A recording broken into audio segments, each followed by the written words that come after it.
Linfield Coaches CatChat. Joe Stewart here with head women's basketball coach Casey Bunn-Wilson. Coach, how you doing today? Pretty good, other than my voice is a little hoarse. It's okay. It's that time of year, cold and flu season, a lot going on right now in the middle of the season, so I think it's excusable. But you guys are 2-3 through the first 5 games of the year. Got that win on Sunday, 52-44 against Walla Walla. I'm sure that felt nice to come home after a couple road games, get the win in the House of Hustle after that trip down to Texas, where you guys went and played a couple of unfamiliar opponents. Just overall, what's your evaluation from the first 5 games and biggest takeaways of where you think the team is right now? I think we've grown a lot in the first 5.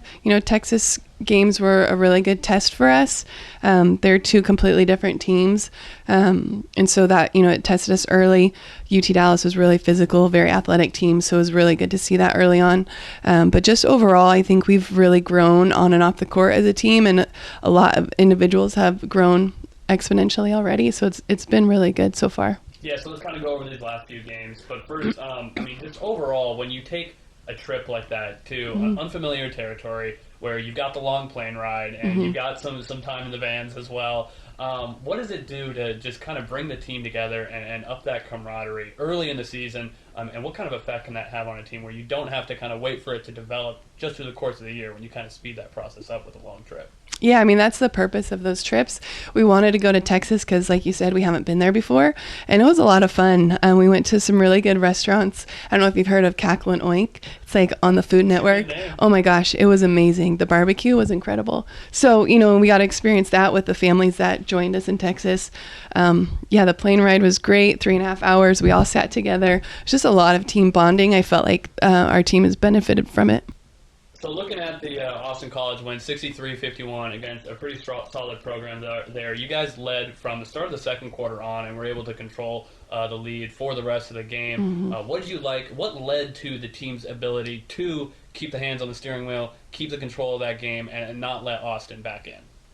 Well, I think our rebounding contributed to that for sure. And then just our defensive execution of our game plan was really good. They have a lot of weapons, and I felt like we made them uncomfortable on offense. But the rebounding was really the reason, I think. And then against UT Dallas, we knew going in that was going to be a tough game. Not only were you guys playing back-to-back and they were coming in fresh, but that is an experienced, athletic team that has been to the tournament the last few years and has become one of the better programs in Division III, but a good measuring stick game. So what did you kind of take away from that game? And if the 3-point shot had been falling a little bit better, you guys would have been right there in it. So what did you take away from that loss against UT Dallas? Well, the first half we could have, coming into the second half, we could have rolled over. They came out, punched us hard a couple times, and I think it could have gotten really bad.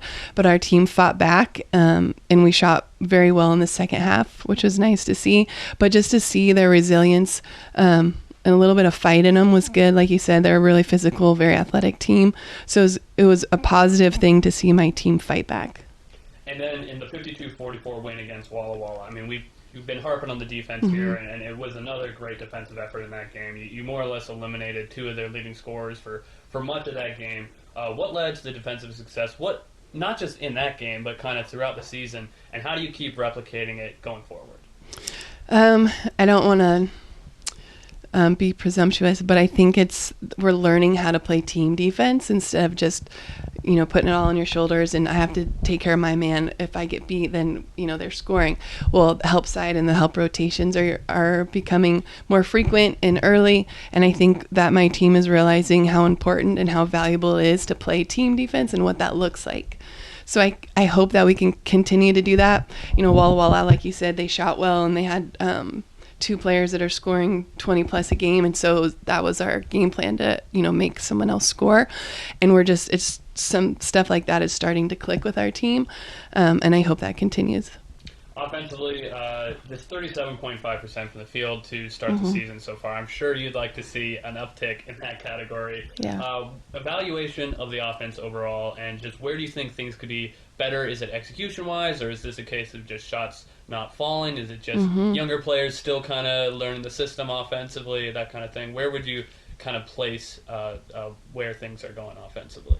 I like the shots that we're getting out of our offense. You know, especially against Walla Walla, we missed a lot of easy ones, little bunnies, and so I think it's just continuing to have confidence. We got a lot of the shots that we wanted, and so just having confidence and knocking them down, maybe a little extra focus towards the end, going to the brim. And then coming up this week, Northwest Conference play starting with PLU coming into town on Friday, and heading up to Portland to play Lewis and Clark on Saturday. What do you want to see out of your squad to open conference play? Obviously, those games are going to have a little bit more intensity. They always do, and obviously everybody wants to start off their conference schedule on the right foot. Yeah, I want to see resilience. I want to see us continue to battle on the boards, obviously executing our offense and hitting the shots that we need to hit. But yeah, like you said, these teams are going to be tough, and we just got to execute the game plan. Once again, Wildcats opening conference play this Friday night against PLU. That one tipping at 6 o'clock, and then up in Portland on Saturday against Lewis and Clark at 4 o'clock. We'll have live coverage of both of those games on the Linfield Sports Network with our full video broadcast on Friday night and audio coverage on Saturday. Coach, thanks for the time. Thank you. Thank you.